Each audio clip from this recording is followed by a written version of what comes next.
বারবার বারবার চেষ্টা করা হয়েছে বিএনপিকে ধ্বংস করে ফেলবার, কিন্তু বিএনপি ফিনিক্স পাখির মতোই প্রতিবার এই আদর্শকে নিয়ে, জিয়া রহমানের আদর্শকে নিয়ে, খালেদা জিয়ার আদর্শকে নিয়ে জেগে উঠেছে।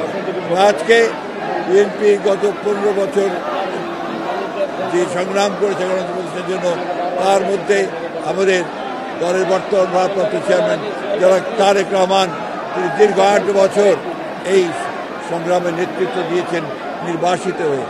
বিএনপিকে ধ্বংস করার জন্য বিএনপির প্রায় 60 লক্ষ মানুষের বিরুদ্ধে মিথ্যা মামলা দেওয়া হয়েছে।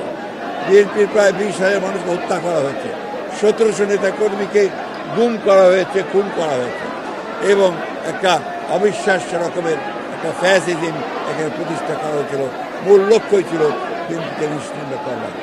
আল্লাহর অশেষ রহমতে জনগণের আন্দোলনের মধ্য দিয়ে, ছাত্রদের আন্দোলনের মধ্য দিয়ে আমরা সেই ভয়াবহ হাসিনা থেকে মুক্ত হতে পেরেছি, ফ্যাসিবাদ থেকে মুক্ত হতে পেরেছি। এখন যে চ্যালেঞ্জ আমাদের সামনে রয়েছে, সেই চ্যালেঞ্জ হচ্ছে যে আগামী ফেব্রুয়ারি মাসে, 26শে ফেব্রুয়ারি মাসে যে নির্বাচন অনুষ্ঠানের কথা আছে, সেই নির্বাচন অনুষ্ঠান সুষ্ঠুভাবে করার সর্বোচ্চ সহযোগিতা করা, সাহায্য করা।